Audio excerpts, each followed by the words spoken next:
Una volta, purtroppo, in questo momento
okay.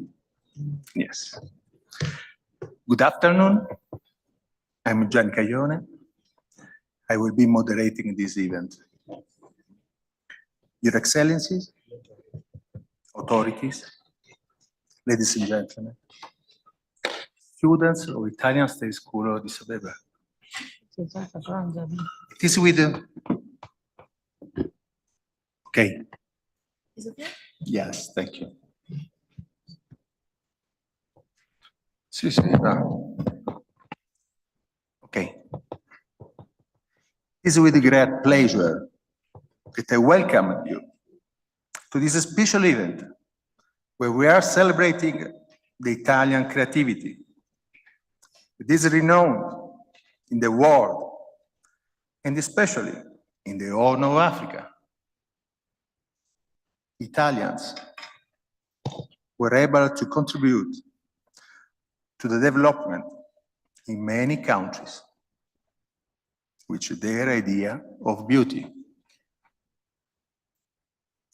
Mezzedimi's architectural knowledge, Varnero's engineering abilities, Salini, Elmi, Molinari construction companies are a demonstration of the importance of the Made in Italy brand in the world. Italy has made a mark in the world through such individuals.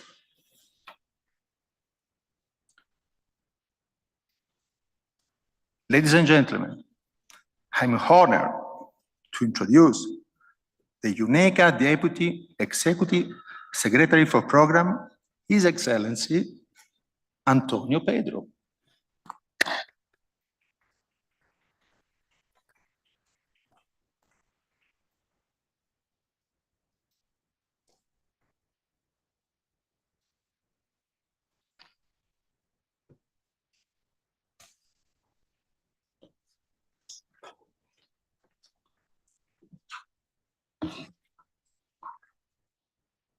Your Excellency, Ambassador Maurizio Bussanelli, Permanent Representative of Italy to AU and UNECA, Your Excellency, Ambassador Agostino Palesi, Ambassador of Italy to Ethiopia, Dr. Marcello Mezzedini, the grandson of Arturo Mezzedini, ambassadors,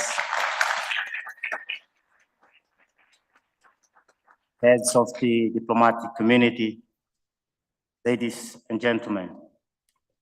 On behalf of the Executive Secretary, it gives me pleasure to say a few words at this iconic event as we commemorate the contribution of the Republic of Italy and the Mezzedini family towards the re-inauguration of the Africa Hall.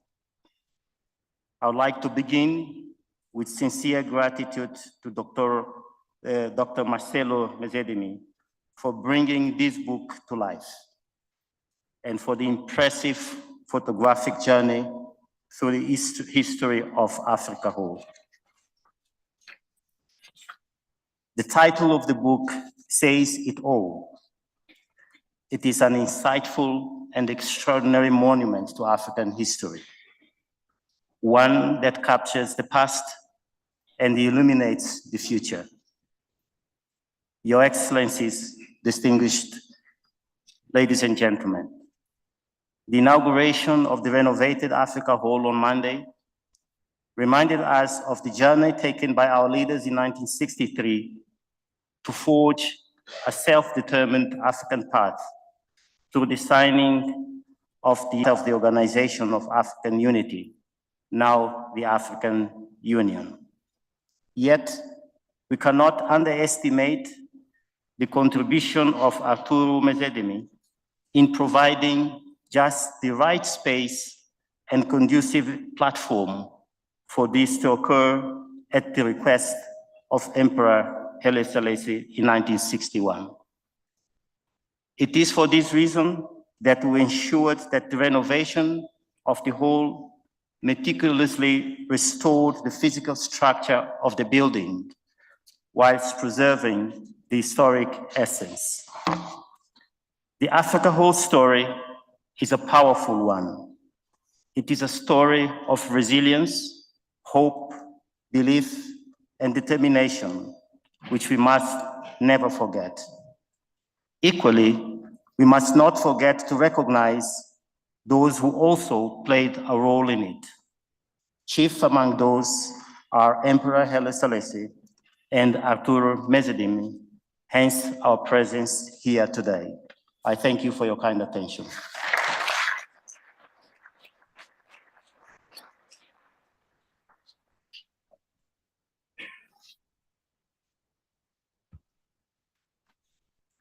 I'm delighted to introduce the permanent representative of Italy to the African Union and UNECA, His Excellency, Ambassador Maurizio Busanelli.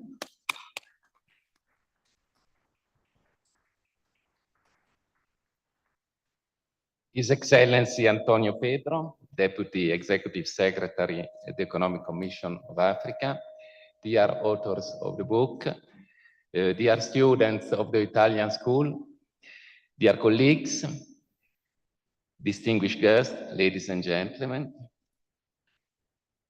we can say that the reason why we are here today is literally written on the wall. In fact, as some of you may have noticed climbing the stairs of this magnificent renewed Africa Hall, on one of the walls it is written, designed by architect Arturo Mezzedimi, contractor Luigi Varnero. This book that Marcello, the grandson of Arturo Mezzedimi, will illustrate to us, represent the voluntary contribution of Italy in response to the call addressed to all member states by the UN General Assembly's decision to renovate the African Whole. And it is for Italy an occasion to highlight its long-standing partnership with Africa. When in 1941, Emperor Selassie returned to power, being aware of the deep roots of the Italian community in Ethiopia, and despite the previous war with Italy, he wanted the Italian resident to remain in the country and contribute to its future. Many members of the Italian community chose to believe in this country, elected Ethiopia as their own home, and giving their contribution to the modernization process of the country. One of these Italians was a young, self-taught Italian architect, Arturo Mezzedimi. And he was the one that the emperor chose decided to appoint with the onerous task of delivering a world-class building that would embody the emerging aspiration of an entire continent, making headway into a new era of independence and unity.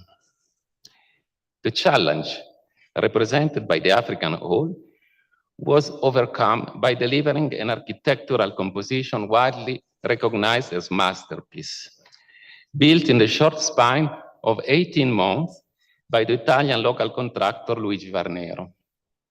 The United Nations Economic Commission for Africa was thus able to take home in 1961 in this venue, which 2 years later hosted the solemn birth of the Organization of the African Unity. The African Whole certainly stands as a lasting symbol of unity and peace for Africa, but also represent a vivid testimony to the presence and deep involvement of the Italian community in the economic, social, and cultural lives of many African countries. That is why I am particularly pleased officially delivering the book to the UN Economic Commission for Africa to express my gratitude to all the authors here present that contributed to the book, and a special thanks to Marcello Mezzedimi for his commitment that shows us all his passion, all his love, and all his love for his family and for Italy. So thank you very much, Marcello, and thank you to everyone for being here. Grazie.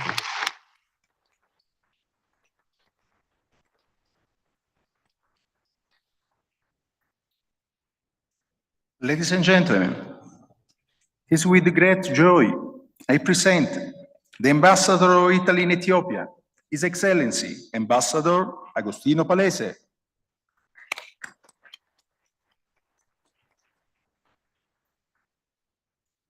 Dear Excellency Pedro, dear Maurizio, dear Marcello, and dear architect, honorable guests, last but not least, Italian students that are there, I mean, upstairs.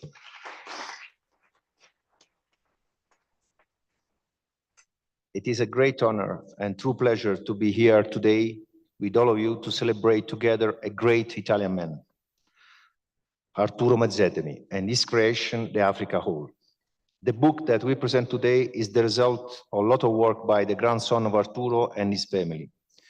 It is a journey through time and art, architecture and history, through the long way from the Organization Africa Unit in 1960s to modern Africa Union. It is most of all a testament of a great contribution by a fellow Italian toward history in the making. My dear friends of the Mazzetemi family, you make Italy proud. Arturo Mazzetemi did not just create the Africa Whole, but his design everywhere in Addis Ababa, a true legacy of Italian art in Addis Ababa. I know it has not always been easy for you when you had to leave Ethiopia in the 70s, but today's celebration showed that history in hand gives back. Thank you for what you have done. This personal family story is indicative of a larger picture. The Italian community in Ethiopia and the Ethiopian community in Italy are clear proof of such friendship. These communities are composed by personalities that on a daily basis actively contribute to the mutual social economic progress, without forgetting the growing number of Italians working within the international organization and civil society organization in Ethiopia. Shaped around strong ties of friendship between the Italian and the Ethiopian people, bilateral relations between our two governments have also never been better. In the past few years, the new friendship between Ethiopia and Italy has skyrocketed through the mutual cooperation. Italy is prioritizing Africa like no other European country. We launched an ambitious new plan for mutual growth based on equal partnership and mutual benefit called the Piano Mattei for Africa. Ethiopia is a top priority country in the Piano Mattei, and a major project in Jimma is already showing tremendous results. Let us not forget that this is an Italian company that built the Grand Renaissance Dam and other important Ethiopian dams as well, crucially contributing to the Ethiopia water and energy security. In the current international climate, Italy and Ethiopia are facing challenges to be taken together and are proving that cooperation can be done in a pragmatic spirit of partnership towards a better future for all. This is the spirit that guides our work, and it's the same spirit that guided Arturo Mazzetemi when he left his historical mark in Addis Ababa for the whole African Union. Thank you for all coming and celebrating it with us. Thank you, Marcello.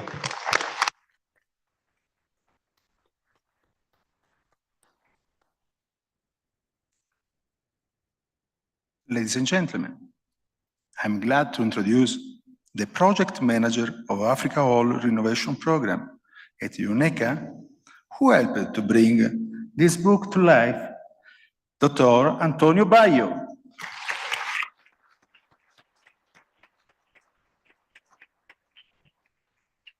Thank you to everybody. Welcome to this renovated hall. I arrived here around 8 years ago when this hall was really in need of, it was obsolete and in need of an actual renovation. I didn't know it was such an important task, and sincerely, I have been honored and proud to be leading the renovation process that is now coming to an end. During these 8 years, I had the chance to know Marcello and his wonderful family, together with many other friends that are here today. And in this journey, I have experienced a real exciting situations while bringing back this wonderful story that I hope we were able in a humble manner to make it alive again. And I want just to remember the word of the emperor when he inaugurated the hall that says, this is to the service of the African people, and we are here to recommit ourselves for that dedication. The program of today is the presentation of the book. Marcello will fly us through this wonderful book that has got such a high level of panelists and authors. Many of them are sitting here. I want to thank all of you sincerely and be really grateful for the great job that you have done. We are sure that this book will contribute retaining this very important legacy for the generation to come. I know that some of them are here, and I wish them the same luck that I had and the same honor that I had to do this job. Thanks to everybody. I leave the floor to Marcello. After his presentation, there will be a discussion, and of course, we will welcome any of you to participate. Thank you very much.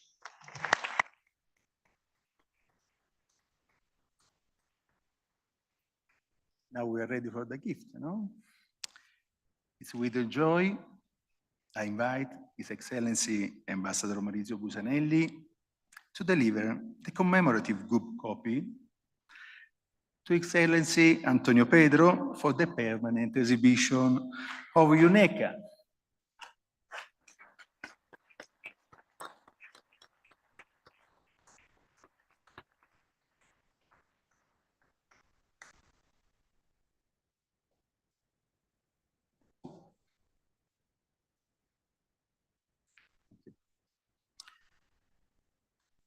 Now, we arrive to the second part of this event, and I'm also pleased to introduce the Science and Technology Attaché of Italian Embassy, Professor Laura Elena Pacifici Noia, who will introduce our special guest.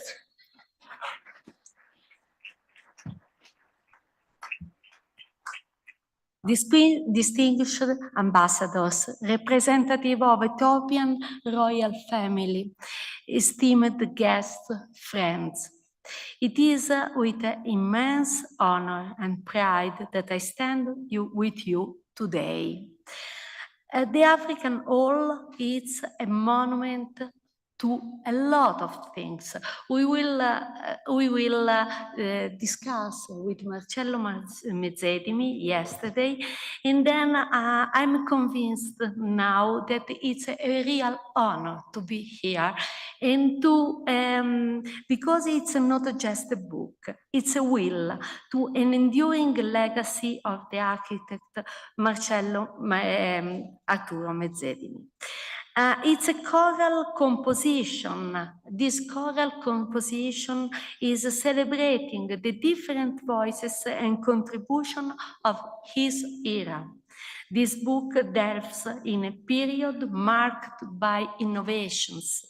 Each contributor has researched an aspect of Mezzedimi's extraordinary work, revealing not only the architect, not only the genius, but also his role as someone who has a vision in advance, a network builder, fostering collaboration and innovation beyond the geographical boundaries. We can say today that Arturo Mezzedimi was the idea before the time of Sistema Italia, creating networks, support to Italians and more, and working with everybody who is in his field. For the young minds present from the Italian school, I think African Hall serves as a powerful reminder there to pursue your passions with the same dedication that characterized Mezzedimi. At the beginning of his path, Mezzedimi, while still a student, he was not an architect. And then this is a very, very tender memory from his grandson. Because Mezzedimi, before his degree in architecture, learned for prestigious magazines like Domus or Casabella, and he was really humble. More than a biography, this book is a testament to the spirit of international collaboration and the enduring power of the historical context. The global perspective into the narrative will resonate deeply with you. And then now I think that it's the moment to leave the floor to Marcello Mezzedimi, but not before saying that he is, as his mom used to say, a poliedro Kai. He is not only the grandson of Arturo, but he has a PhD in maths, in applied maths. He is an engineer, he is an entrepreneur, and a lot of other things. He will share with us today his personal story behind the book and tell us more about his family heritage. Thanks, Marcello.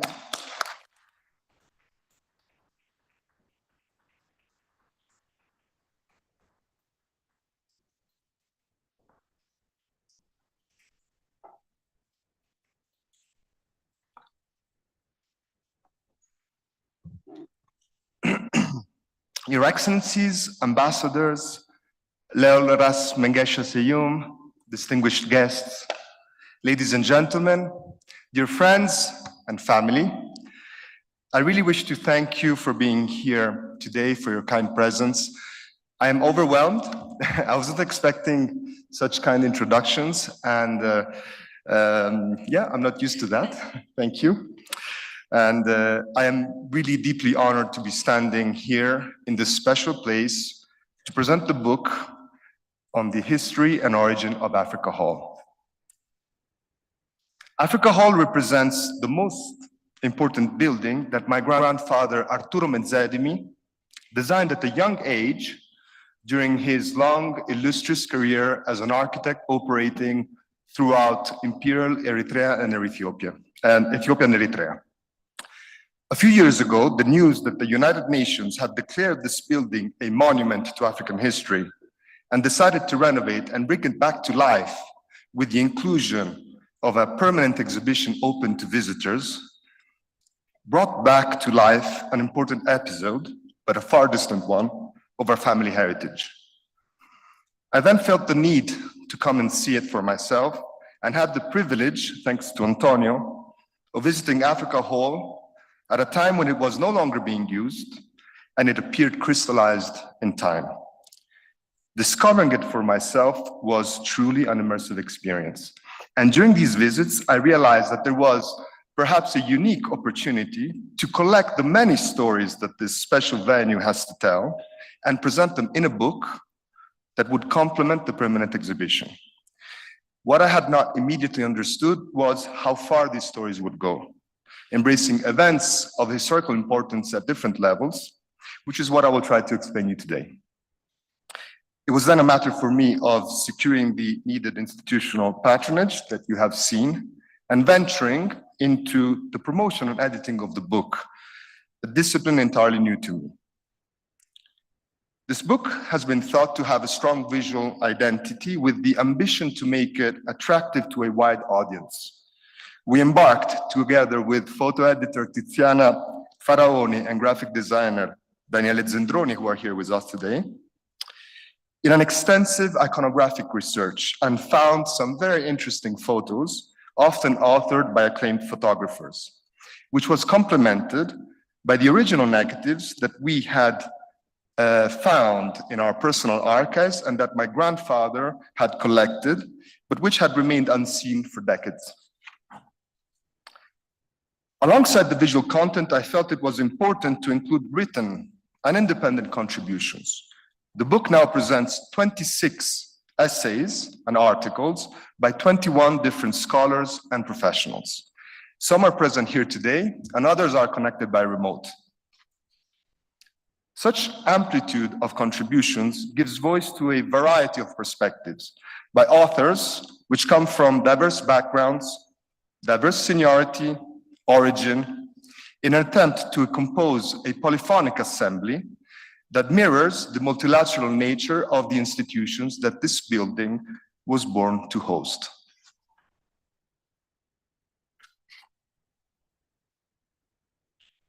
The first chapter of the book introduces the multifolded historical context in which the building was born.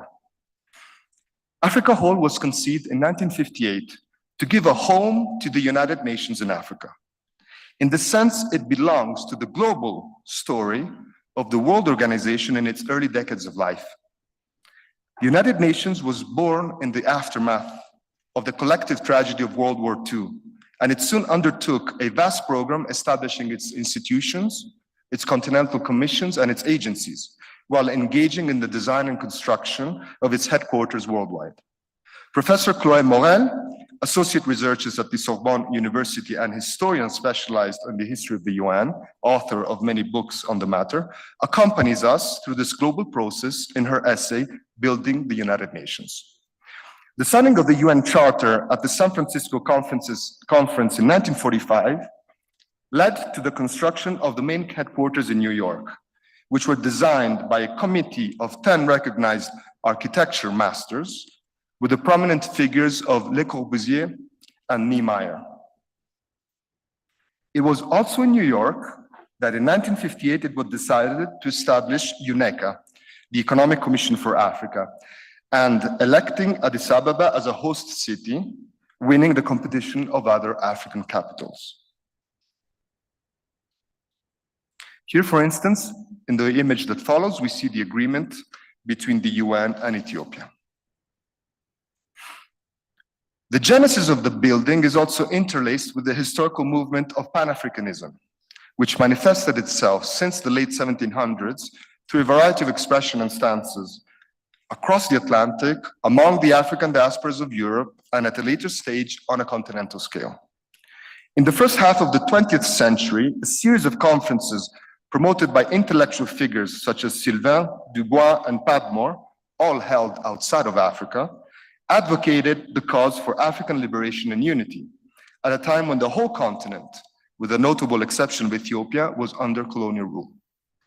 Young activists to become future African leaders such as Kenyatta and Nkrumah partook in these events. In 1957, Ghana gained independence from the British Empire, and 1 year later, its charismatic leader and first president, Kwame Nkrumah, hosted in Accra the very first Pan-African conference to be held on African soil. Here we see Prince Saleh Selassie, third son of Emperor Haile Selassie, participating to the event. Ethiopia was following closely the emergence of a new spirit in Africa. A wave of independences would shake the continent in the following years, with 17 nations gaining sovereignty in the sole 1960.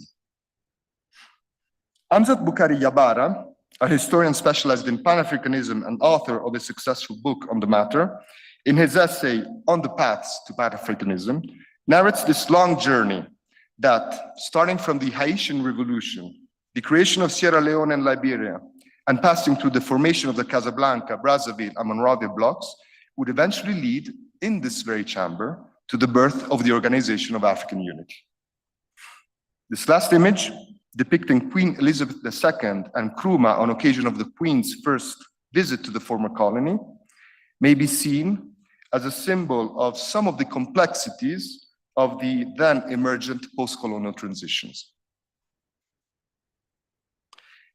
The historical background would, however, not be complete without introducing the perspective of Haile Selassie's life and his tireless diplomatic activity that led to the emergence of Ethiopia in Africa and on the world stage.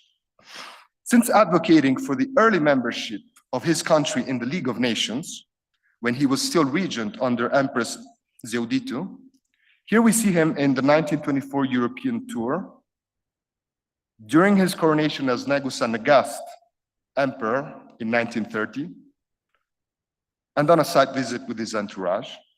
And despite the dismay when his appeal to the League of Nations denouncing the fascist occupation remained unanswered, Haile Selassie maintained faith in the ideals of a supernatural body that would guarantee peace and order in the world, and had Ethiopia join the United Nations in 1945 as one of the 4 African founding members. He would go on donating Africa Whole to the UN, and then played a central role in the creation of the Organization of African Unity. This lifetime story is presented by Dr. Daniel Mulugeta, lecturer in International Politics of Africa at SOAS University of London, in his essay, Haile Selassie's Diplomatic Legacy. Here we can see the dethroned emperor arriving in England to start his life in exile, and on the right, 5 years later, coming back in 1941 with the British Gideon force to regain power. In the post-war period, these images tell us of the pursuit of non-alignment policy and his keen interest and deep understanding of world affairs. The iconic 1966 visit to Jamaica, where he was and still is venerated as a living divinity by the Rastafarians, concluding with one of his last appearances in this chamber on this very stage, a year before the 1974 Derg Revolution, would put an end to a millennial dynasty with biblical roots and eventually to his very life.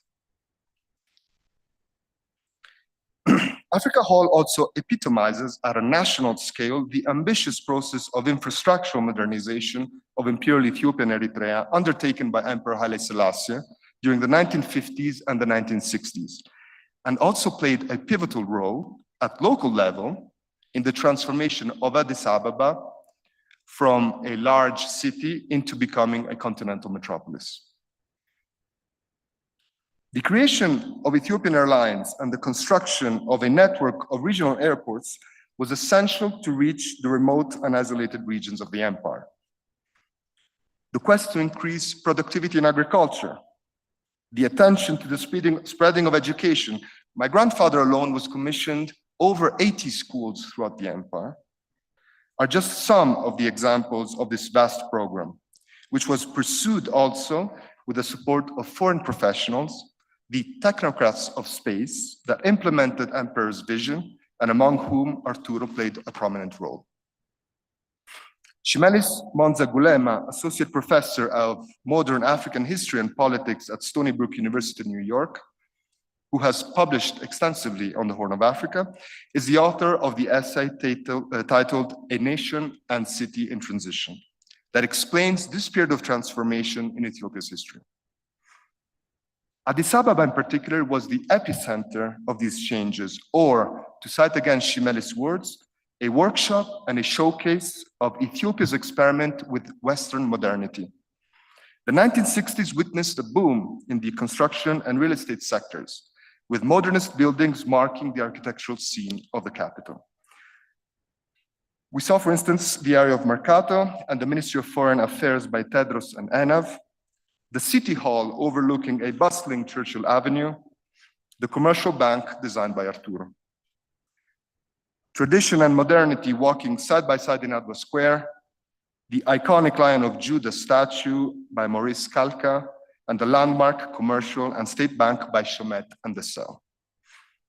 We end this excursus with a plan of modernist Addis Ababa, which I invite you to use for an unforgettable tour of the hidden city. The first chapter concludes with a note on the Italian community in post-war Ethiopia.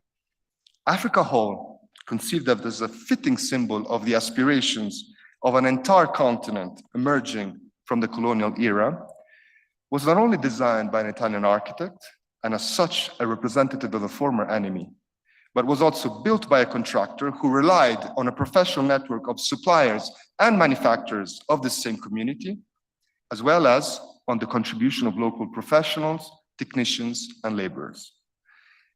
This, we believe, is an inspiring story of vision and reconciliation that continues to resonate today and is gracefully narrated by an essay, The Diplomacy of Work by Gianfrancesco Lusini, full professor of Ge'ez and Amharic languages and literature at the University of Naples L'Orientale, and I must say a recognized authority in the study of ancient Ethiopian manuscripts.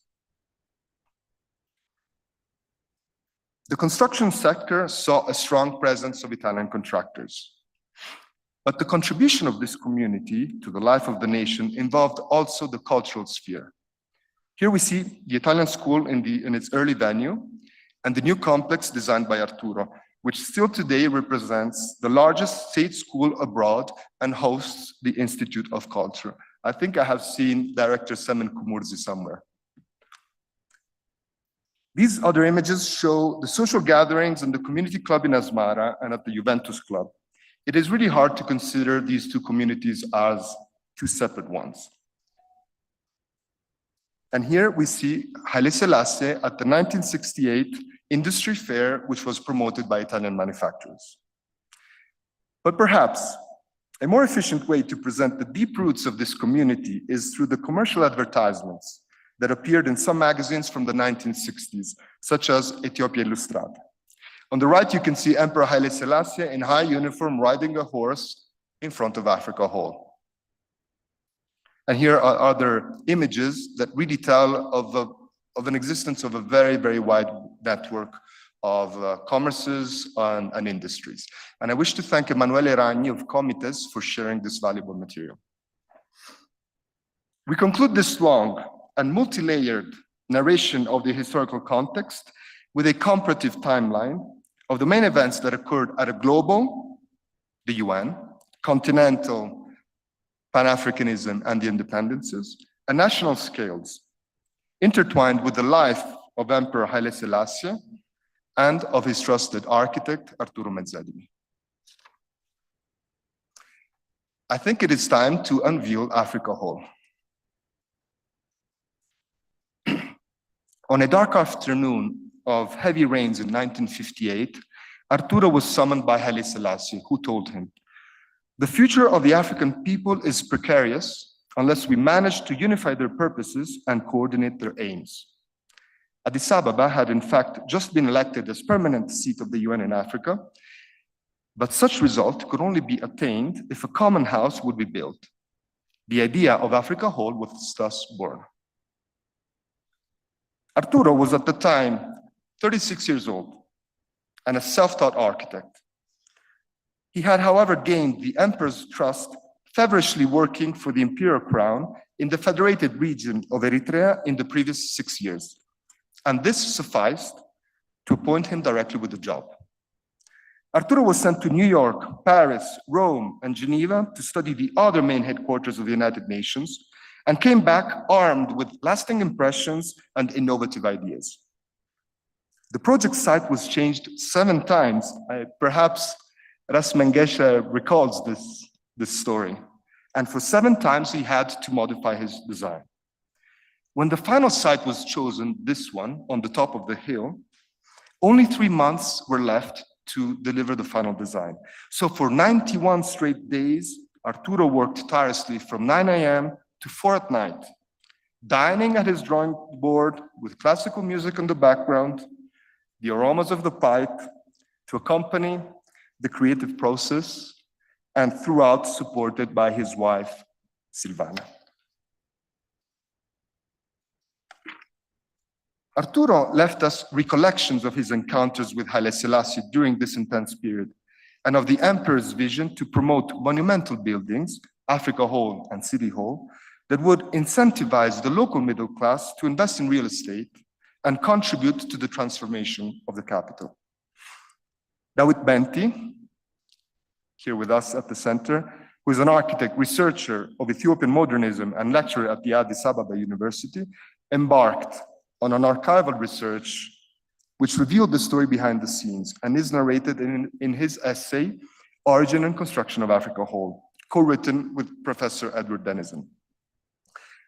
David interviewed Ras Mengesha Seyum at the time when he was Minister of Public Works and Communications, and is also the great-grandson of Emperor Johannes IV. His recollections, which are included in the book, are a valuable testimony, and I'm really deeply honored to have the opportunity to have them included in the book, and most of all to have him present here with us today. Luigi Varnero was selected to perform the construction. A biographic summary of the life of this important builder, who was born in 1898, started working in Eritrea with his brother, but then moved, like Arturo, to Addis Ababa for this project, has been kindly shared by Adolfo Varnero, who is the grandson and is here with us today as well. As many of you may know, the Varnero company is still today a major player in the construction sector in Ethiopia. Estimates indicated that 3 years were necessary for the works, but Haile Selassie could not wait for so long. The 3 years were compressed into just 18 months. through an extraordinary collective effort. The contractor working 3 shifts per day, the imperial government setting up a dedicated fund to keep pace with the advancement, and the network of manufacturers and suppliers mobilized. Haile Selassie would regularly visit the work site, which steadily advanced.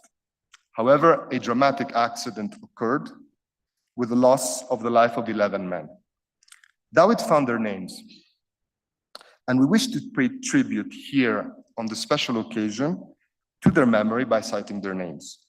Ato Angassa Yaba, Ato Azefa Beshir, Ato Yele Merne, Ato Bekele Debele, Delilo Tabere, Gebre Malk Georgis, Geleta Bedeze, Girma Wolde Zenbet, Haile Mariame Rose, Hailu Tezazu, and Ato Wolde Michael Johannes.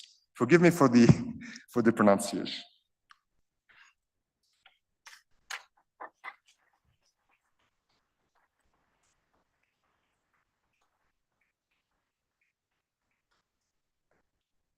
Despite this setback, the hall was completed on time and inaugurated in February 1961 as the permanent headquarters of the United Nations in Africa. In the public, I do believe that there are many who have close memories, either directly or through their families, of those events. I, for instance, saw Antonella Loliva before, whose father executed the masonry works, but I'm sure that there are others here in the hall with us. For the architects present today, I know there are some students from the faculty.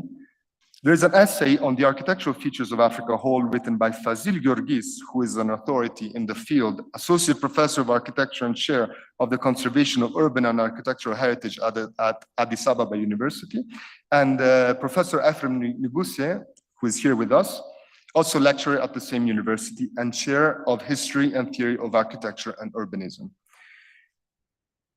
The architectural composition was determined by the location on the top of this hill, which was overlooking Jubilee Avenue, now Menelik II, and featured a sober, formally simple administrative building on the back, the Secretariat, which you have seen over there, giving space to a sculptural volume, this one, vibrant with more cheerful colors, which was situated on the front and was intended to be the assembly hall of the African peoples. As you may have noticed, the main facade of the Secretariat was adorned by African motifs designed by my grandfather, and which became over time a characterizing symbol of this venue. The design and the underlying concepts are also explained in quite a good detail by the architect himself in a booklet that was published after the inauguration and that is now included in the book. After visiting the other UN headquarters, Arturo decided to introduce an innovative feature, which he called the continuous spaces, to address what he observed being a common sense of claustrophobia that the delegates experienced in the other venues after long hours in closed spaces. As you can see, this hall is not closed in itself. It expands into the side spaces on one side and on the other, and these side spaces themselves fade into the surrounding spaces without any interruption. This allows allowed the delegates, and I think allows us still today, if somebody of you wants to take a break, can go here behind, but you will still be able to follow the proceedings in this hall. You will still be able to hear, you will take a pause, maybe go breathe outside on the balcony with a nice view over Addis Ababa's panorama, and then come back refreshed to continue your discussions.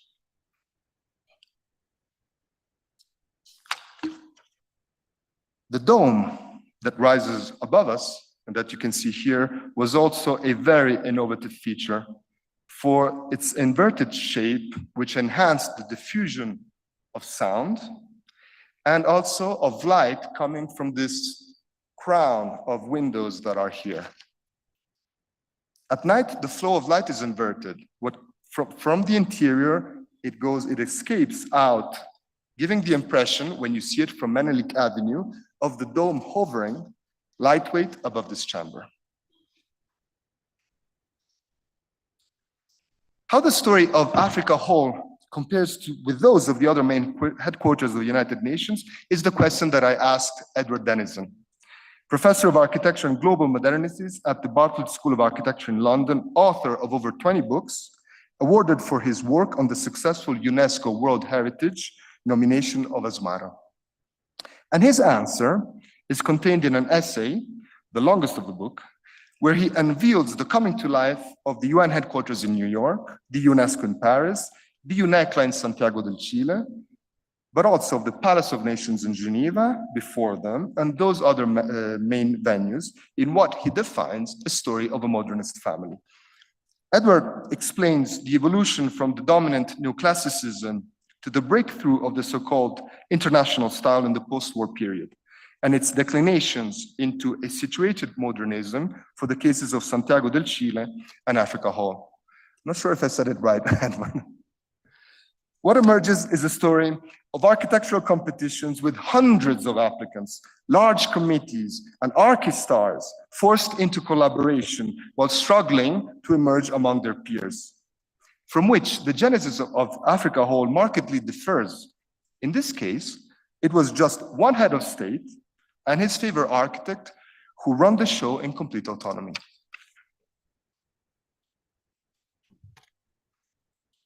A distinctive feature of this building is that it was conceived to incorporate within its structure 4 embedded artworks by 3 different artists, and which form an integral part of its architectural composition.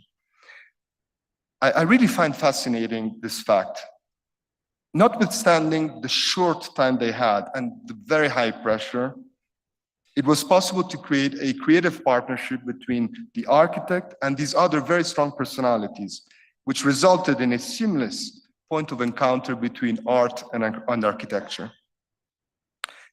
The most iconic work of art is the stained glass triptych realized by a young, ambitious, and audacious artist. At the time, he was not yet 30 years old, who was to emerge as a leading artistic figure in Ethiopia, Maître Artist Laureate Afewerk Tekle. His composition, very large in dimension, channels the exterior light and floods the delegates' lobby with colors and radiance. It represents the overlapping transition between past, present, and future of the African continent and its struggle towards liberation. Bekele Mekonnen, a contemporary visual artist, poet and educator, associate professor at the Ale School of Fine Arts and director of the Gebre Christos Desta Museum, guides us through a short excursus into the millennial history of Ethiopian art and the place that Afewerk Tekle holds in it in his essay, An Ancient Artistic Legacy. Kate Coucher, lecturer in art history at the University of St. Andrews and researcher on Ethiopian art, unveils the story of this masterpiece, the technique of stained glass art and its religious tradition, which was here adapted to become a secular icon for an age of independence. In her essay, Radiance and Vision, she also narrates interesting anecdotes, such as the request that Afewerk Tekle received by some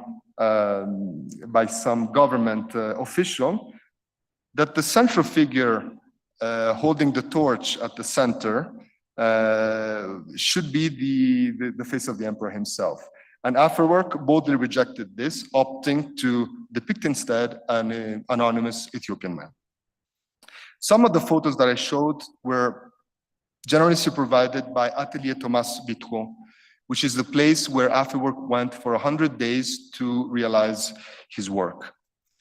Georges was the artisan that manufactured the work in France, and his grandson Emmanuel has renovated the work, and which has been inaugurated 2 days ago. The Italian artist Nene Sanguinetti Poggi, who arrived as a young adult in Eritrea and fell hopelessly in love with this part of Africa, was chosen by Arturo to design the contour of the continent and 12 stylized animals surrounding it that adorns the lobby at the ground floor of this building. She was also commissioned the remarkable depiction of the African flora, which embellishes the exterior curved wall of this hall and that you can see from the foyer. A Botanic Dream and the African Cosmogram, an essay by Nelly Cattaneo, researcher in fellow architectural heritage at the Polytechnic of Milan with interests in decolonization. Laura Calla, researcher in architectural and landscape heritage at the same university, and Monica Brondi, contemporary art historian and founder of the communications agency Punto a Capo that promotes the heritage of the artist, introduced the figure of this fascinating, independent, and strong-willed woman, and her capacity to produce works of art at an architectural scale. Her granddaughter, Deborah, is here with us today. And also, I wish to say that my aunt Sandra had the privilege of being her young gazelle during the private lessons of painting that Nene gave her. Nene and Arturo, in fact, collaborated closely on many projects and became friends. Here we can see their collaboration at the Agassiz School of Asmara, just a few months before they would work again together for the Africa Hall, and developed a strong friendship based on mutual understanding and admiration.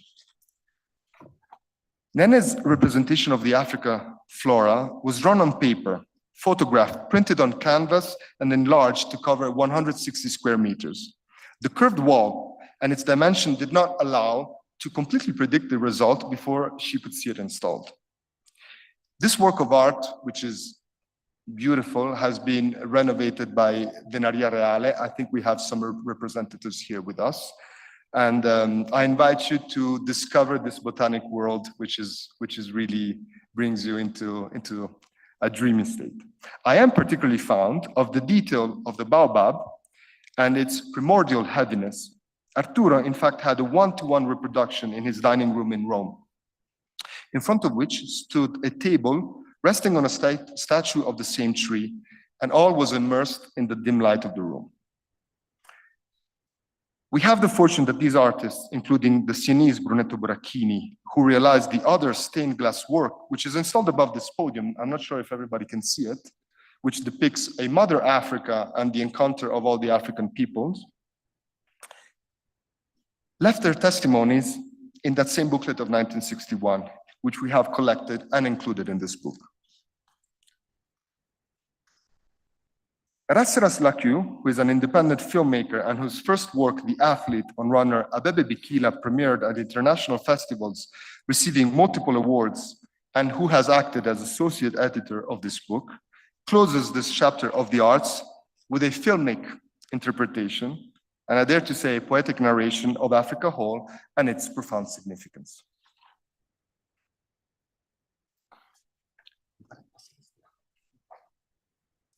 Two main events have marked the birth of this venue. Its inauguration in February 1961 to serve as permanent headquarters of UNECA, and in May 1963, the founding summit of the Organization of African Unity, which is now the African Union. Martin Wells, professor at the University of Munich and author of many publications on African politics, provides a short chronicle of these milestones, illustrating the political background and the main figures. In these photos, we see the inauguration of 1961. On the left, Arturo discusses with Nene Sanguinetti Poggi. In front of him is his 14-year-old son, my father Sergio, who is here with us, and sitting on the side, his wife and life companion, Silvana, observing very attentively the scene between Arturo and Nene, I dare to say. Intense activities were ongoing behind the scenes to support the discussion of delegates in the Assembly Hall. What emerges from the speeches of the delegates from that occasion is a sense of pride, which is expressed in the gratitude for the architectural value of the venue, but most importantly, for the fact of having, for the first time in history, a suitable place to discuss matters pertaining to Africa, and no longer outside it. The inauguration of Africa Hall left a strong impression, not only locally, but also in international media. Gianmarco Mancosu, British Academy Fellow at the School of Advanced Studies in London, presents the press coverage and the variety of perspectives therein exposed, sourcing from the personal archive of the architect and from other relevant material. For instance, you can see a few stamps that were dedicated to Africa Hall after its inauguration, some publication from Ethiopian Airlines, and on the bottom left, you may see the photo that we have shown before, which came from his archive and was used for the cover of Rassegna Etiopica. But the most significant event is that which took place here in May 1963 and is narrated in its full historical perspective in a second essay by Amzat Bukhari Yabara. Amidst the wave of African independences, two major groups of newly independent countries emerged. The so-called Casablanca bloc, led by figures such as Nkrumah and Nasser, who advocated for a deep political unity at continental level while pursuing predominantly socialist stances, and the Monrovia bloc, largely composed by Francophone countries who opted for more moderate positions. It is widely recognized that the leader who closed the gap was Haile Selassie, who was able to convene all the heads of the then independent African nations here and promote the creation of a single organization that would represent African unity. Late at night, on May 25, 1963, here, the founding charter was signed. A continent that had been entirely dominated by colonial rule, with that notable exception of Ethiopia, institutionalized its Pan-Africanist ideal. All the 32 heads of states and delegates stood up and dedicated over 10 minutes of applause to Emperor Haile Selassie, who, also standing, savored his triumph, but as always, remained composed. He stood rigid, not a single muscle moved on his face, as Arturo, the only non-African admitted in the hall, would later recollect. A young diplomat who later became ambassador and pursued an illustrious career representing Ethiopia in many countries and at the United Nations and African Union, attended both milestone events and, interviewed by Antonio Baio, shared her valuable recollections with us. Her name is Conjitsine Georgis, and I wish to thank her for her valuable contribution. We conclude this chapter with the excerpts from Haile Selassie's speech, the introduction to the Charter of the AU, and a map that shows how Africa, in those very years, emerged out of the colonial era and entered into a new age of independence. On the left, you can see the situation in 1958, when UNECA was born. Only 8 African countries were independent. And yet, Africa whole had already been conceived to embody the Pan-Africanist dream. Just a few years later, on the right, the independent countries were 32, as the number of the founding states of the OAU. The painting that is installed here on my right by artists Aseya and Yamane Serake Birhan, although stylistically alien to the hall, provides a testimony of that summit as it portrays the 32 founding fathers who have made here the history of Africa. Leaders like Ahmed Ben Bella, Joseph Kasavubu, Sékou Touré, Félix Houphouët-Boigny, William Tubman, Modibo Keïta, Leopold Sédar Senghor, Julius Nyerere, Milton Obote, and Gamal Abdel Nasser, just to mention a few, are depicted here. Interestingly, there is one missing.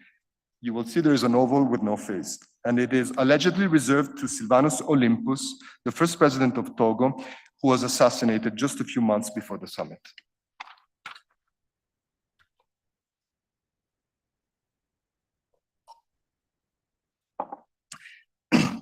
Africa Hall was extended between 1971 and 1976 with the addition of an office block, a library, and a cafeteria building. In this picture, we see Arturo presenting the project to the then UN Secretary General U Thant, together with a hand-drawn sketch. The project was built by other 2 Italian contractors, Cogeco and Luigi Elmi. Elmi's son, Giancarlo, who I think I spotted over there, shared the story of his father's adventurous life between Eritrea and Ethiopia, including the difficult passage through the Derg regime and the rebirth of his construction firm in the later years, which is today led by his 3 sons, Giancarlo himself, Pierpaolo, and Alberto. Yet another story of family heritage somehow related to this building.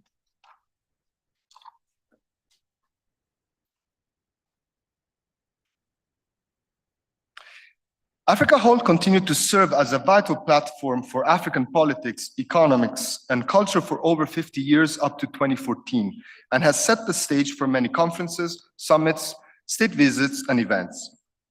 We see here, for instance, the celebrated runner Abebe Bikila and his colleague Mama Walde leading the Imperial Guard athletic team. Queen Elizabeth II and Prince Philip in their 1965 state visit, here in conversation with Arturo, various OAU conferences, the park that became a space of aggregation, peace talks, such as those of the Biafra crisis of 1967, Queen Juliana of the Netherlands in another state visit, the UN Secretary General Kurt Waldheim, and the Libyan leader, Colonel Gaddafi in 1983. Africa Hall also played an important role in the cultural sphere. Soon after the 1963 summit, Emperor Haile Selassie created a foundation and a prize trust in his name to provide recognition and prizes to Ethiopian, African, and international personalities who had attained remarkable results in the most diverse fields such as art, literature, languages, industry, agriculture, entrepreneurship, medicine, and so on. The natural and elected venue to host these events was Africa Hall. The story of this prize trust, who lived for a decade up to the revolution of 1974, is presented to us by Hannah Mariam Meherete Selassie Dereje, who is here, who is a writer, advertising executive, and crucially, great-granddaughter of Haile Selassie. In her book, It Was Only Yesterday, Hannah shares her memories of early life at the Jubilee Palace on the side of the emperor, which brings to the table a very unique and personal perspective. The list of awardees and the respective fields of research provides a wide spectrum of the persons marking the cultural world and the society of those years. I believe that today there are here some of the descendants of those notable personalities. Documentary photographer Luca Sola enjoyed an immersive experience and days of solitude in the hall in 2019, documenting for the last time the state of the building before it would be permanently altered by the renovation project. His reportage shows the fading life into the complex, but with history still resonating throughout its halls and foyer. Visiting Africa Hall at the time was like seeing it crystallized in its original form, and it felt like traveling back to the 1960s. You could observe modernist devices, microphones, bespoke furniture, carpets, and materials that belonged to another era, with transparencies and reflections pervading throughout the continuous spaces. The new office block reproduced the same African motifs that had so markedly characterized the original building, but this time it was elected to go for a monochromatic bright yellow solution.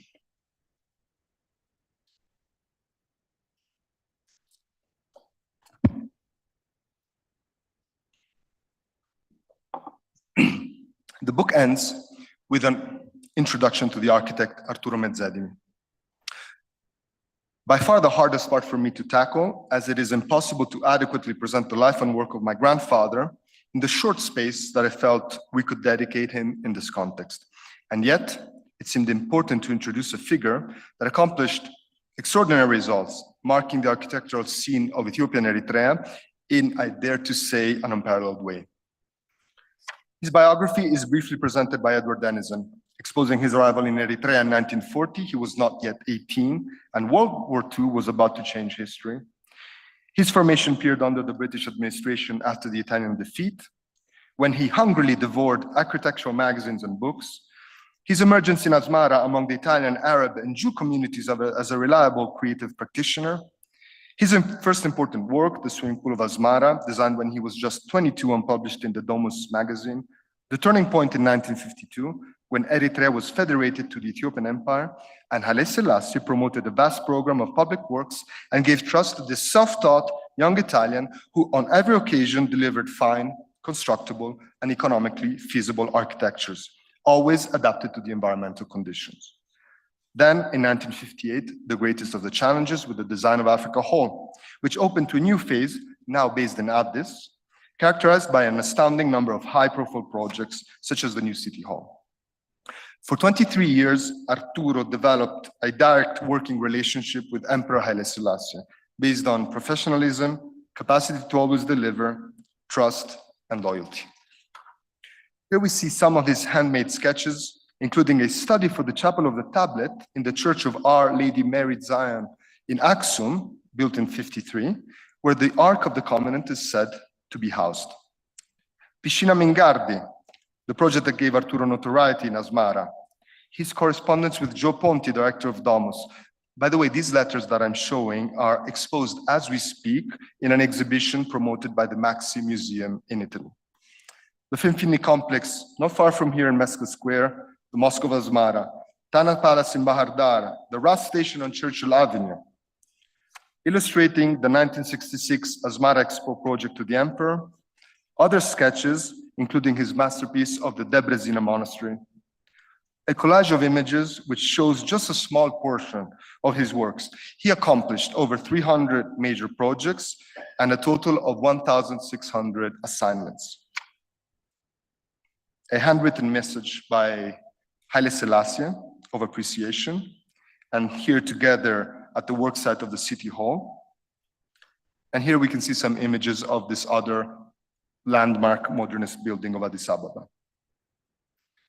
After the revolution, aged just 52, Arturo substantially abandoned architecture, with some notable exceptions in Yemen through his son Sergio, and founded and presided as representative of the Italian community, the Association of Refugees of Ethiopia, to help his fellow citizens in the dramatic and forced fleeing of Ethiopia.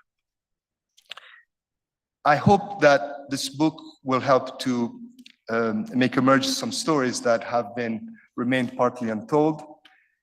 As you may have understood, I also wish to pay a heartfelt homage to my grandfather, who left lasting impressions in our family, and I also believe he left a lasting legacy in his beloved country, Imperial Ethiopia. I thank you for your kind attention, and would like to make some important acknowledgments.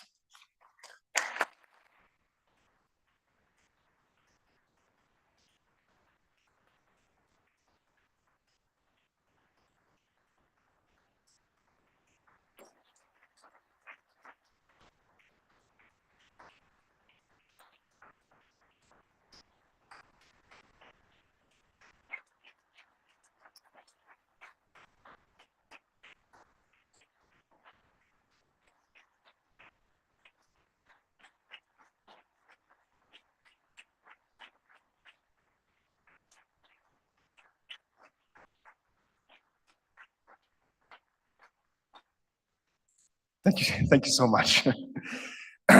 This book represents the voluntary contribution of the Republic of Italy to the Africa Hall renovation project, and has been possible thanks to the institutional patronage of the Italian delegation to the African Union and the support provided the United Nations Economic Commission for Africa. The book is prefaced by the institutional forwards of the United Nations in the person of UNECA Executive Secretary, His Excellency Claver Gatete, the African Union represented by Commissioner Ambassador Minate Samata Chesuma, the Federal Democratic Republic of Ethiopia by the then Minister of Foreign Affairs, but now newly elected President of the Republic. This is an immense honor. And the Republic of Italy by Ambassador Maurizio Busanelli. I wish to express my deep gratitude to Mr. Gatete, to Deputy Executive Secretary for Program Antonio Pedro, to the Africa Hall Project Director Carlos Haddad for the opportunity offered. I'm equally grateful for the former representatives of Italy, Ambassadors Giuseppe Berlendi, Alberto Bertoni, and to Giuseppe Mistretta for supporting this initiative. There is really one central person to thank, and it is architect Antonio Baio, who has been supporting this initiative tirelessly for many years, since the very beginning. He has accompanied me through all the ups and downs, and there have been a few moments of crisis, I may say. And until we made this project finished. Without your help, Antonio, I'm absolutely certain that we would not have brought this project to its successful completion. And I'm very, very thankful.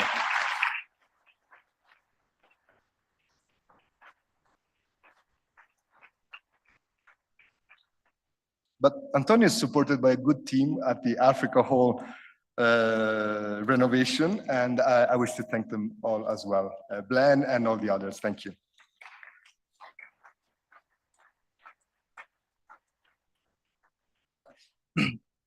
As I mentioned earlier, this book is the result of a collective effort of a large team of professionals and scholars.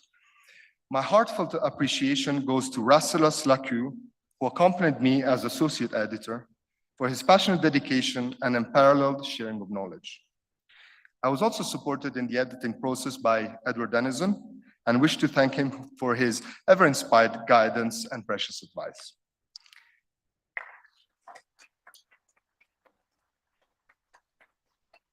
A special thank you goes to Hannah Mariam Meherete Selassie Dereja for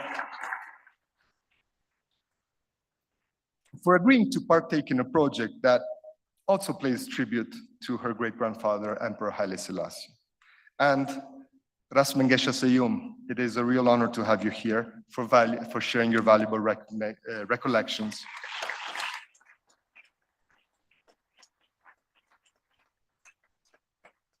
And to Ambassador Conjit Sinegiorgis.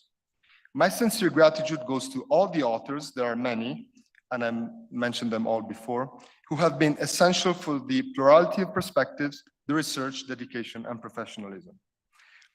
A thank you goes to Tiziana Faraoni for her uncompromising eye in the selection and sequencing of photos. Graphic designer Daniele Zendroni, it's his merit if you find this book attractive at first sight.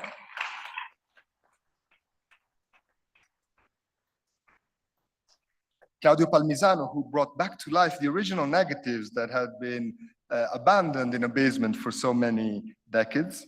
Luca Sola for the contemporary interpretation of a historical venue in his reportage.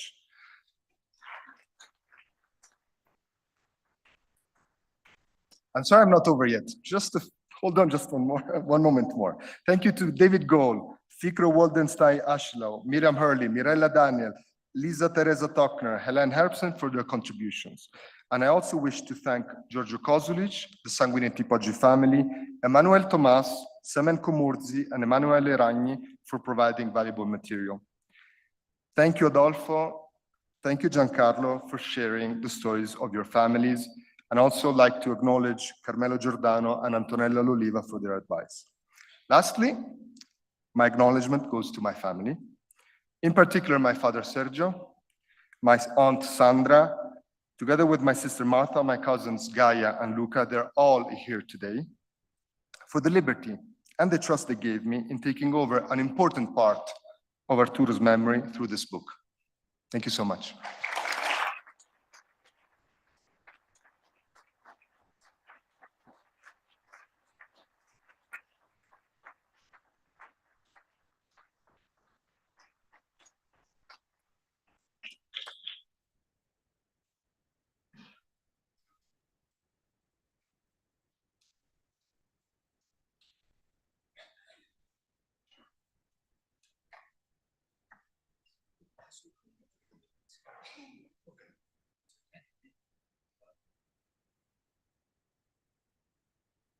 I'm here back, but only for a brief moment. I would like to open now and give word really to the authors who really wrote this book. Some of them are here present today, and I wish to invite them on this stage to share their knowledge on the subjects that they have treated. Is there any volunteer in this line here in front of us to start?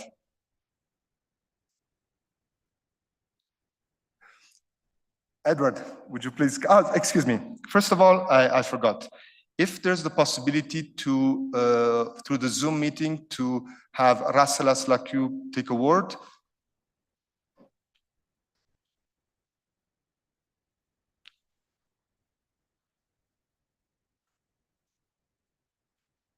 Hello. Hello. We can hear you, Ras.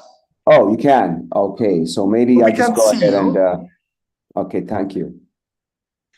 Start my video. Can you hear me now? Still? Yeah. Now we can see you as well. Oh, you can actually see me. Okay. Hey, that was an amazing introduction. It was such a great experience to have worked with you and all the other writers. I have scribbled something here that I would like to share, a very short one. Thank you, Marcelo, for the nice introduction. I am honored to be part of the book presentation event. I wish I could be there with you all at the newly renovated Africa Hall. I'm certain the renovation work led by Antonio Baio has restored the architectural integrity of the space, which has historically hosted countless meetings relating to political, social, and cultural affairs of the continent. The commemorative book attempts to give its readers the historical background, going as far back as the year 1900, the first Pan-African Congress, where Ethiopia was represented, and 1963, the year the Pan-African ideals were concretized in Addis Ababa at the Africa Hall.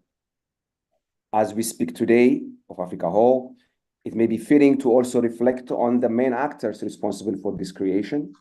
Under the guidance of Emperor Haile Selassie, we find personalities who had played significant roles in seeing their vision come to fruition. Some of them were his son, Prince Haile Selassie, Prime Minister Aklilu Habtewald, Foreign Minister Katama Yefru, Ambassador Yodit Miru, Kubur Yilma Daressa, to name a few, and also the Ministry of Public Works and Communications of the Imperial Ethiopian Government, His Excellency Lij Dejazmach Mangasha Siyum. Greetings. It's a pleasure to have you here today. Assistant Minister Ato Siyum Akalawald, Director General Ato Sahale Hinet, and Chief Engineer Ato Abdul Ahmed. I would like to end my speech with the very conversation Emperor Haile Selassie had with architect Arturo Mazzademi. This comes from Arturo's testimonials, which he did in the mid-90s. And he says, "My first memories take me back to the dark afternoon of heavy rain, when the late Emperor of Ethiopia, Haile Selassie, talked to me for the first time of creating a building to host the periodic meetings of the leaders of the various African countries." End quote. The emperor cautioned Mazzademi that, open quote, "the future of the African people is precarious unless we manage to unify their purposes and coordinate their aims," end quote. Thank you very much.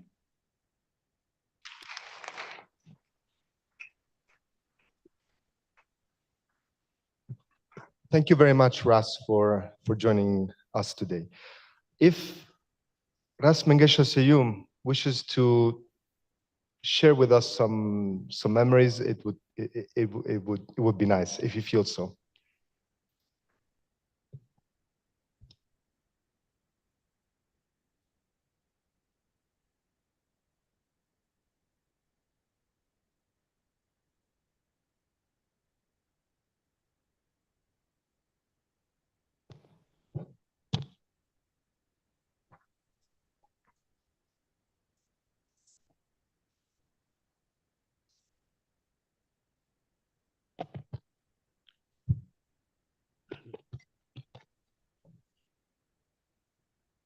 Your Excellencies, ladies and gentlemen,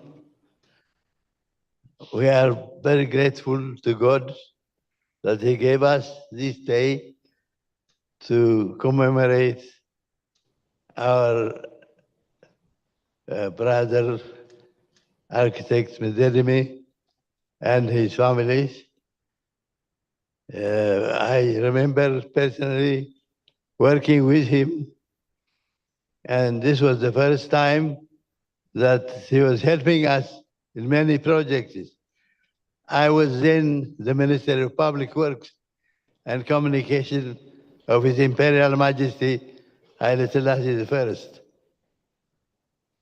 And when we got the report, which gave us the biggest joy we could ever imagine, that then the United Nations has decided and give a recognition to our continent of Africa. All the leaders of African nations have gathered in New York, And when they requested that the ECA was going to be established in our continent. And this was at that time that Dr.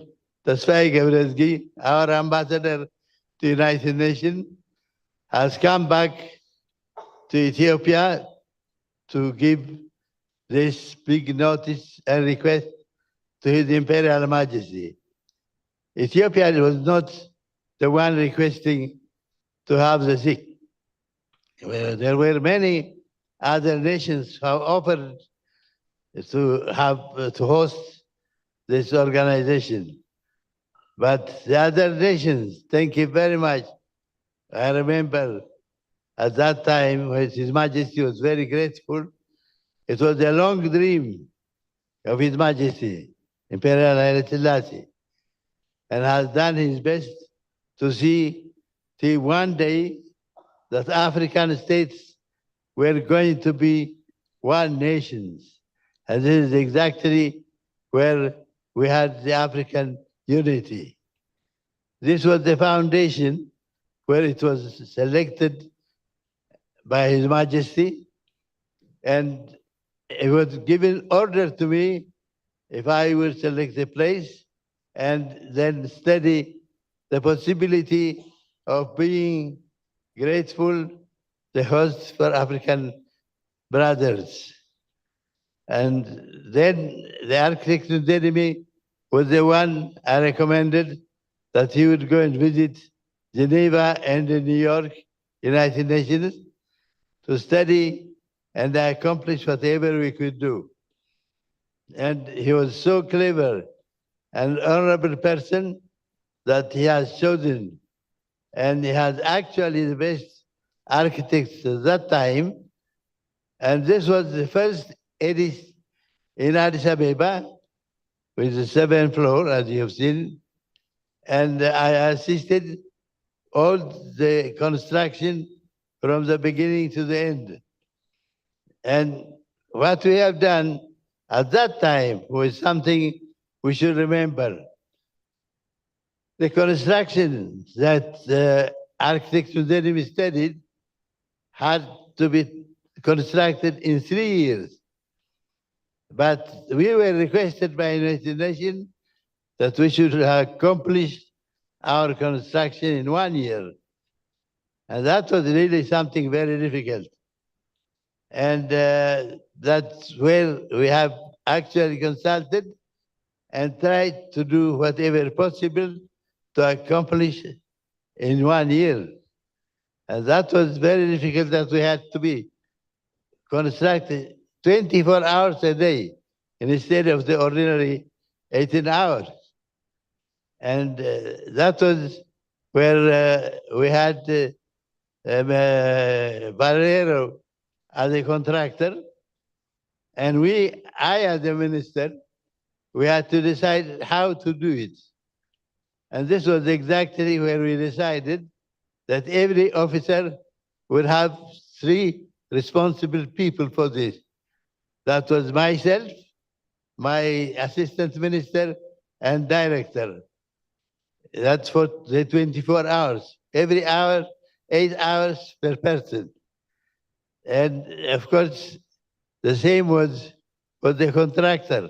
He had to do his officers too. This was very difficult in accomplishing it because Ethiopia was still under development at that time, and the Minister of Finance to be the one who actually would help us to develop this. And His Excellency Ato Ilma Daresa was responsible, and he was really very clever, and accordingly, he gave us a possibility of having the National Bank, which will work for us for 24 hours. And in this case, I remember one day, that was my turn after the afternoon, that will be the 8 hours, is the Imperial Majesty, which faces the palace, or the Jubilee Palace, to this edifice. And I was working here at midnight. So His Majesty came to visit us while we were in the 6th floor. And you can remember that he had to walk all that 6th floor on that top, and he found me there working with his people. And he actually was very happy, and he said, he encouraged us. This is the way how he has actually surveyed every development for his country. And he wanted to keep the promise that he did. And God's grace, this was accomplished, and it's inaugural. All the nations which we can see in the story of the African nations have joined together here, and they have served their countries, and their unity was actually unique in the world at that time, at least. And so we hope that this is very grateful that you have collected this Africa Whole book, which actually stories gives us again renew the endeavor that everyone has tried to do. So we still remember His Imperial Majesty. He was very happy, and all the leaders at that time, they were spiritually, and they are the ones who chose Ethiopia as their seat. We are not the one who actually were in the choice at all. And we are very glad that Your Excellency, His Excellency Ambassador, Italian Ambassador is here, and all of you representing your own organizations. God bless you, and I am glad that I am one of the old servants of His Majesty and the African unity. Thank you.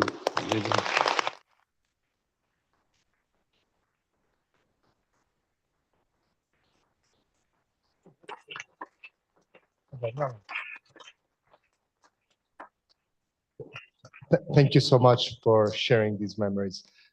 Edward, would you like to take the word on the story that you have shared with us on the UN? Thanks. Thank you, Marcello. So as Marcello has mentioned, I'm Professor of Architecture and Global Modernities at the Bartlett School of Architecture at UCL. And I've also had about 25 years professional experience as a heritage consultant, mostly in Asia and Africa. Before I speak to that, I just wanted to say an enormous thank you to everyone who's been involved in this book, involved in this event, the Italian community in Addis Ababa, the Ethiopian government for welcoming me this week. It's been an absolute privilege. But above all, I have to say a huge thank you to Marcello and to his family for producing this extremely important publication and for letting me be involved in this process. It's been thoroughly enjoyable, and I believe it's a very important book. So with this book, you've not only produced something very significant and incredibly beautiful, you've also done justice to the many characters and events that played such a vital role in an overlooked and underappreciated history that needs telling. I know how much this book means to you, to everyone here, but I'm not sure how much you know how important this book is in achieving a more equitable history that centers Africa and African experiences through architecture and other creative practices. It leads by example in being an essential work that makes a major contribution to knowledge within and beyond architecture globally. So thank you sincerely for inviting me to be involved and to make my small contribution. For me, this project is both personal and professional, local and global. I first visited Addis Ababa in 1997, which I'm horrified is 27 years ago. I was traveling en route from Cape Town to Alexandria, and I was so struck by the built environment of Addis and then on to Asmara, I vowed to come back. Unfortunately, circumstances meant that I couldn't. But in 2001, I was able to reach Asmara, where in a Mezzadini building, I first got a job working for a heritage project in Asmara and ended up living in a Mezzadini building for the next 3 or 4 years as we produced a book on Asmara, which led eventually to Asmara's UNESCO nomination in 2017. So I owe these experiences were instrumental for me in becoming a historian, interested primarily in how history, especially architectural and modern histories, privilege European and Western experiences, often ignoring, marginalizing, or trivializing the experiences of those outside the West, especially Africa. Africa taught me this, and I owe an enormous debt to this continent for more than a lifetime of lessons I've received whilst living and working here. This book and this incredible week in Addis Ababa are the latest important chapter in this long and exhilarating journey. They also play an instrumental role in my teaching in London, where for 15 years I've tried to teach a decentered history of architecture, through which I encourage students to challenge established histories that tend to be written by Europeans, and mostly men, and instead go and discover and construct new histories that have been too long overlooked internationally by the discipline. And with so many Ethiopian students here today, I want to make that point to encourage you all to not neglect your own histories and experiences, and instead focus your efforts to research what is around you and to write new histories so that our understanding of the world is fairer, more balanced, and more reflective of what actually happened rather than what others, mostly men, mostly Western, have told you happened. It was a great privilege to be invited to write 2 chapters and co-write one with the brilliant Ethiopian historian, Dawit Benti. The first of the chapters, as Marcello mentioned, was the story of a modernist family, Africa Hall and other post-war headquarters of the United Nations. The second, a modernist architect of empire, introducing Arturo Mezzadini, offers a short biography of this exceptional, and in terms of architectural history at least, overlooked talent. I'm in no doubt that this book will redress that scholarly neglect.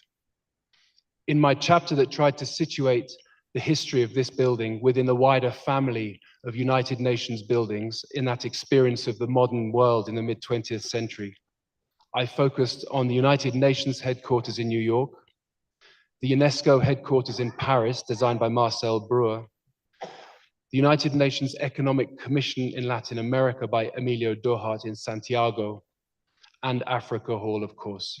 So I just want to close by quoting just the last passage of my chapter, which tries to situate these 4 buildings.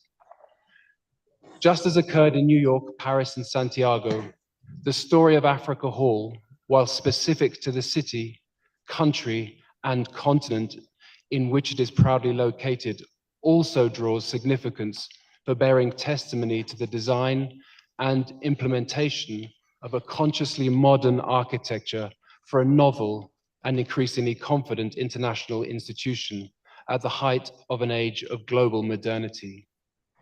In each case, architecture played a vital role in projecting the spirit of modernity befitting their respective institutions, a spirit that combined art and architecture in being rooted both in function and place, but also seeking to project and uphold the principles of universal justice and peace. Upon the occasion of Africa Hall's renovation in the 21st century, it is a fitting testament to these aims, and despite countless vicissitudes, the continued pursuit of this cause by the United Nations. Thank you very much for having me.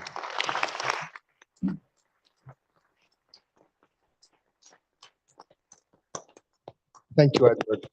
Hannah, would you like to take a word on your research? Thank you so much.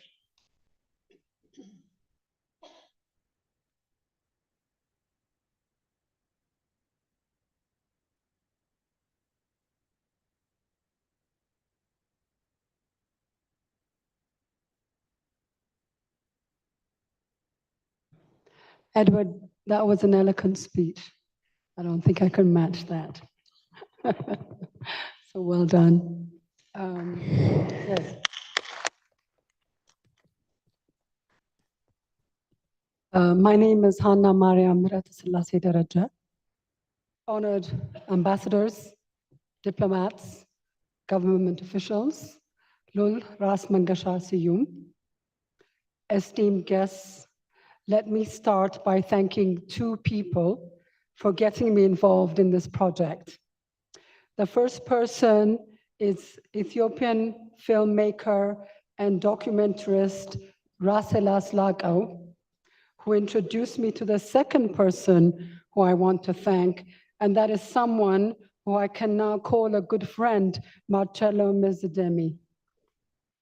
Together, the three of us concepted the idea of writing about His Majesty's Prize Trust, which was established in 1963, 2 years after the ECA was founded. And I believe that was a source of inspiration for my great-grandfather to recognize outstanding achievements of individuals and organizations, first on the global scale. And let me give you an example. Two bodies that were recognized by His Majesty was the Vatican and also the Nobel Peace Prize. And on the African level, numerous African dignitaries like President Leonard Senghor and others were recognized. And of course, Ethiopia being the most important thing to His Majesty, over 32 awards were given to Ethiopian nationals. So much to say, but let me say what an honor and privilege to be standing in this great and sacred hall that was inaugurated by His Majesty the year that I was born in 1961. So you can imagine why this date is of personal significance to me. It gives me great pleasure and great honor to have participated on this historical event and to have made my small contribution, like Edward said, to this legacy, great legacy of Africa Hall and the collaboration of Arturo Mezdemi and His Majesty Emperor Haile Selassie I. Thank you very much. Thank you so much, Hannah. There is a story, we started talking about the Italian community. So I wish to give the word now to Professor Luzzini, if he can tell us something more about this essay he wrote. Thank you. Thank you very much. I wish to add just a couple of words to things already said efficaciously by the colleagues who preceded me. First of all, I want to declare that taking the floor under this monument of Italian creativity and in this prestigious occasion, I feel the deep honor and responsibility of being part of a team of distinguished scholars who made possible the making of this tiring book. What I wish to say essentially is that the community of Italian workers and entrepreneurs active in the World War II Ethiopia, in a way taking the outstretched hand offered by Atse Haile Selassie and the most of the major part, the biggest part of the ruling class of that time Ethiopia, with generosity and with a good amount of political intuition, they made a commitment that of contributing with sincerity, with honesty, with activity to the development of a modern country in a modern continent.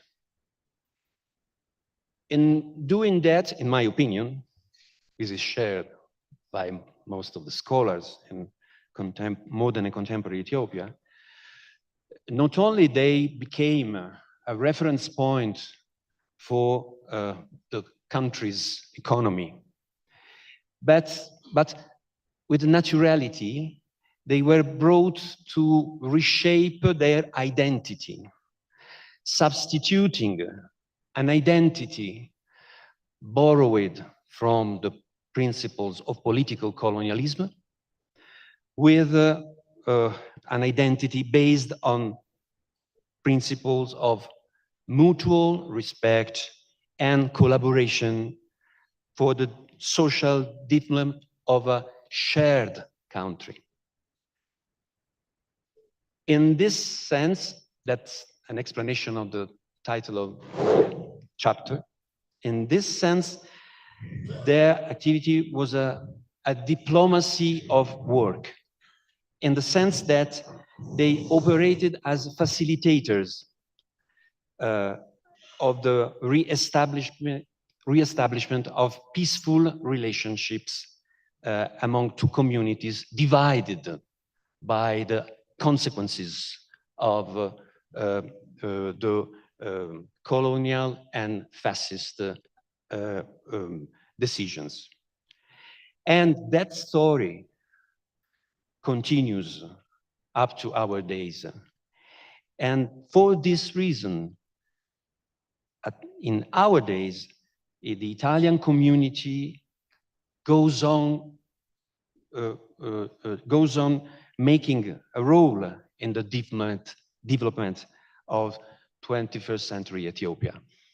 And that's the reason why I feel emotional, but very much thankful to Dr. Marcello Mezzedimi, who wanted to involve me in this great and historical operation. Thank you very much.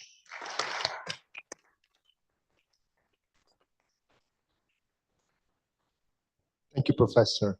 I would like to take a break from the academic interventions and invite Tiziana Farone and then Daniele to tell us more about the iconographic research, their selection of photos, and how the book has been conceived from an aesthetic point of view. Thank you. Good afternoon to you all. It's with great emotion for me to finally be here, seeing with my own eyes the beauty of this building designed by Arturo Mezzedimi. First of all, I would like to thank Marcello Mezzedimi for involving me in this project, inviting me here to share part of our journey through the history up to today. It has been an intense journey full of surprise. This has been a collective project where continuous collaboration has pushed each of us to deepen our own field and expertise. Personally, I had the opportunity to combine my early studies in architecture with my passion and profession as a picture editor, which I've pursued for over 30 years. During the making of the book, we often debated the possibility to mix text and photograph, but we wanted both to have equal dignity. Images are often considered an appendix to the text or a visual caption to what is written without recognizing the parallel narrative that they contain without themselves. For this reason, we structured the book with two narrative layers, the written and the visual, two distinct visions, two parallel stories that intersect with one another. The text from each author guided me in a long iconographic research and inspired me to explore every aspect of this story through the photography. I traveled through time via the eyes of international photographers and important Italian authors like Mario De Biasi and Guido Kosulic, who during the historical period managed to capture the growth of nation and a cross-section of Italian society abroad. I would like to highlight the significant work of Luca Sola, whose mature gaze documented the historical phase of this building that has already become part of history. Luca has, over the years, narrated the transformation and change of this continent, capturing in time a phase of Africa all before its restoration. I would like to personally thank the Mezzedimi family for allowing me to explore this very big and great photographic archive, and above all, for their generational commitment to preserving an exceptional historical heritage. Selecting and defining a universal narrative sequence was the true challenge, and as we aimed to offer you a dual vision and double journey through the history and architecture of this country. At the end, this book is the result of a shared effort born from the encounter of different skills and perspectives. Our hope is that through images and words, you can immerse yourself in the past of this building, appreciate its present beauty, and reflect on its future. The Africa is not just an architectural work, but a symbol of a history and identity that deserve to be preserved and told. Thank you.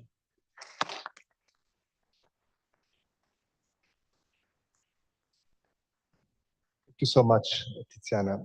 Daniele, would you like to tell us about your strong choices in the graphic design of this book? Thank you. Thank you. Dear all, ladies and gentlemen, it's an honor and a privilege for me to be here today to present this book, which celebrates such an important symbol of Ethiopia's history and culture. I am happy to share this moment with you now. First of all, I would like to thank Marcello for involving me in this important and highly responsible project. For a designer working with an archive like that of the Mezzedimi family, so rich in stimuli and graphic inspirations, is always an important growth and professional challenge. It has been of great help in the graphic process to assess the original drawings, images, and documents concerning the birth and evolution of Africa Wall. What is the job of graphic designer? I believe it's not the same as that of an artist. A graphic designer's task is not to interpret reality according to their personal vision, but to tell a story in the most coherent and clear way possible. My commitment and my responsibility in designing this book was to be able to synthesize and narrate in the simplest and most direct way possible a story that was already written more than 60 years ago. A very important story, that of this building. A structure that has not only been an incredible architectural work, but still plays a leading role in the history of a country, indeed an entire continent. I thought to respect and honor this cultural and historical heritage in my work.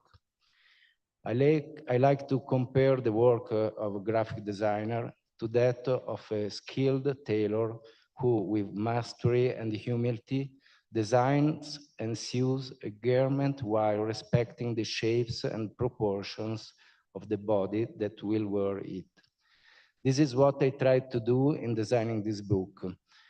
I was inspired by the geometries of Africa Wall, by the drawings and proportions present in its facade, by the texture of some of its surfaces, and by the rigor and rationality of Arturo Mezzedemi's architectural design. These are just some of the ingredients that inspired me in designing the title font in both English and Amharic. The result is a lettering that, in its geometry and compactness, fills the cover like a monument fills a square.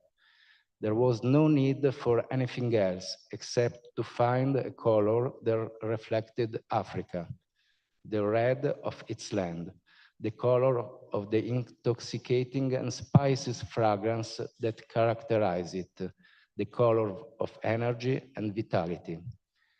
The internal graphics of the book were consequently designed with a sober approach, combining simplicity, rigor, and good readability.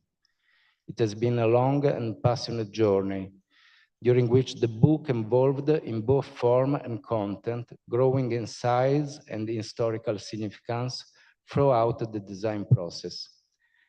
I believe that together we have created a true masterpiece, a narrative through images and scientific content of great communicative and documentary value.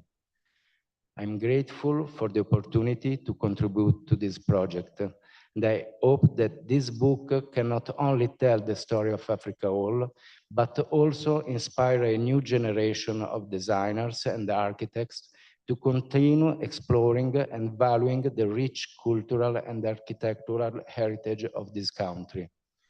It is essential that future generations continue to explore and appreciate Ethiopia's rich cultural and architectural heritage to keep alive that memory of the stories and identities that unite us. Thank you all for your attention.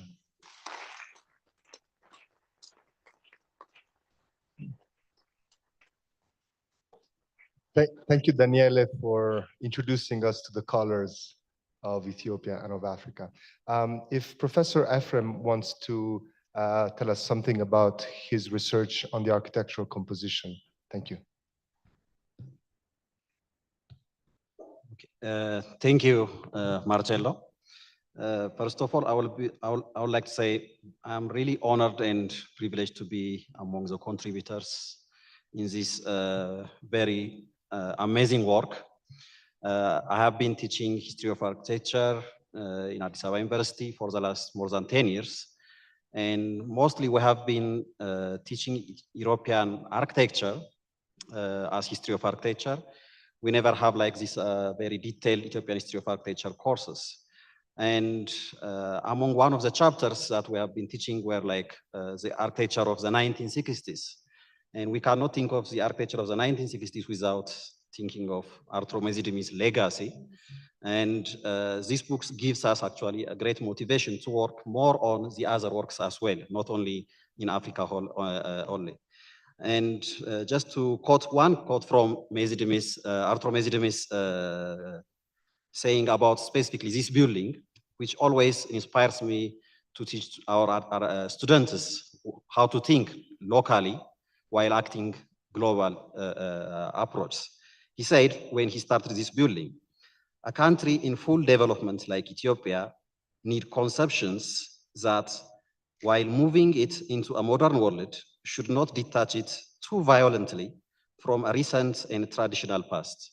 So this building is a testimony that we can still think of our local heritage while thinking of these global interventions. And I'm really happy that this building is now open to a public so that our students physically can really come here and learn what we mean by the spaces, the materials, the construction techniques, the technologies, all these kind of things. This morning we had a session about the architecture, legacy of this building in the architecture of the 1960s. And in our article with Professor Fasil, we discussed mostly about the architectural composition, for example, with the topography of the place and how it becomes for a long time a landmark for the city, not only in the 1960s or whatever. Still now, this is really a rare game for the city still now. So I'm really thankful that the building is preserved as it is, with keeping all the architectural identity, the character, the materials and everything. And so I'll say thank you for also the conservator architects, including Mr. Antonio. They did really an amazing work. So it gives us a very good inspiration for later other works as well. So thank you.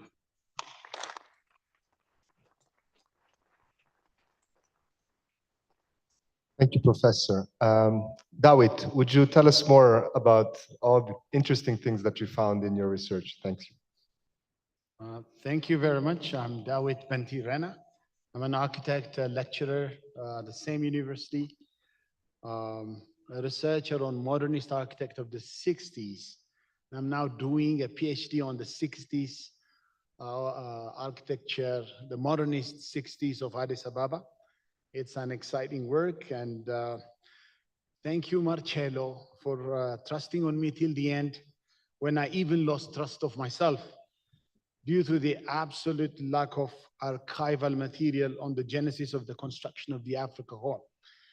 and I embarked on the project. I started with the ECA library, thinking it was an easy task, a walk in the park.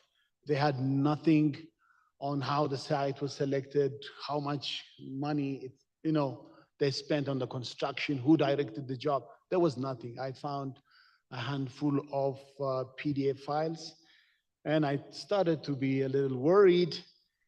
And little did I know that I would find this task extremely difficult. It's painful. And I started from this library, and I continued browsing through tons of multiple newspapers, Addis Zaman, Ethiopian Herald, from 1958 till 1963, 5 years of newspaper, Manan, if you know some of my friends, the Addis Reporter, the Observer, and Tata Gazeta, all the magazines and all the publications, but including books. Eventually, my constant endeavors took me to a dark basement that was full of uncatalogued box files that were not open for the past 60 years. So they told me, this is the last place where you can get in. We're sure you won't find any material from these box files, and there is no catalog. And they said, we're sorry. I'm not sure if the librarian is here. I'm so thankful for him, the head of the library at the Central Library and Archives. And he allowed me to go in, and I had to be also attended by a person while going, inside the dusty. I had to put on a mask, and they were so kind to wait on me because they are not, they have to keep an eye on that, lest I take some pieces and escape in the darkness. And that basement contained my content for the publication. And I remember I sent images while I was browsing to Marcello. I got this, and it was like, a treasure trove. Finally, there was light at the end of the tunnel, and I stumbled upon treasures that had almost all the correspondences of the ministers, the architect Mizedemi. I was so happy to have seen for the first time an original ink signature of him. And the professionals, His Excellency Li'ul Ras Mangasha Siyum, then he was not yet promoted to Ras, he was the Jazmat Siyum with all his questions. And I was amazed that there was no budget for this amazing building. It had to be built. And then his office wrote, there was no budget for the past, how do you say, fiscal year, as well as for the future fiscal year. Where would we get the money? And the emperor signed and wrote a letter, do as you go. You will get money as you go. Can you imagine? We thought this building was built with pre-planning of so many years. It was not like that. Everything had to be done quick. And I found a lot of letters from Lord Ras Mangasha Siyum ordering for the expedited processing of importing of goods. So they had to be sent quickly and sent back. And I also found so many letters of Maître artist Stafford Takle, where he was requesting and all the details about this building. And I was so glad that eventually I was part of it. And I wrote the chapter on the origin and the construction of the building. And thank you, Marcello, for coming up with such a material, that is both heavy physically as well as heavy in content. I'm so proud to have this huge orange, colored book designed by bright minds, to have my name inside of it. And I will assure you that this will be a reference for years and years to come for diverse professionals. Thank you very much.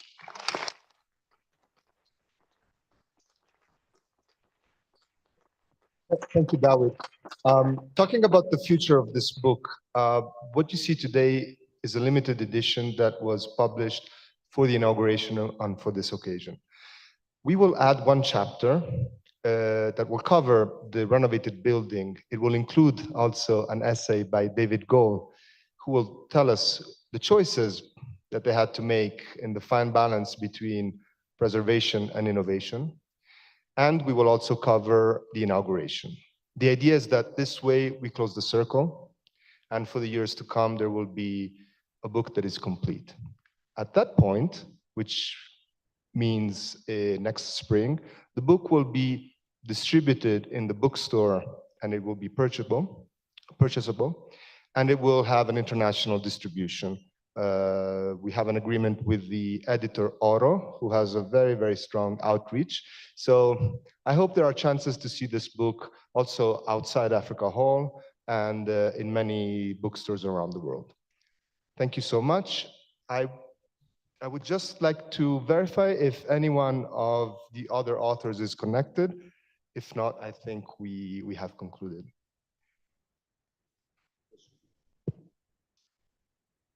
Ladies and gentlemen, we are arrived to the third and the last part of this event. Don't worry. I'm also pleased to invite you downstairs for a cocktail at Waiting Guys. So thank you so much, Excellencies, authorities, and Ames Genallo for coming. Welcome. We can go.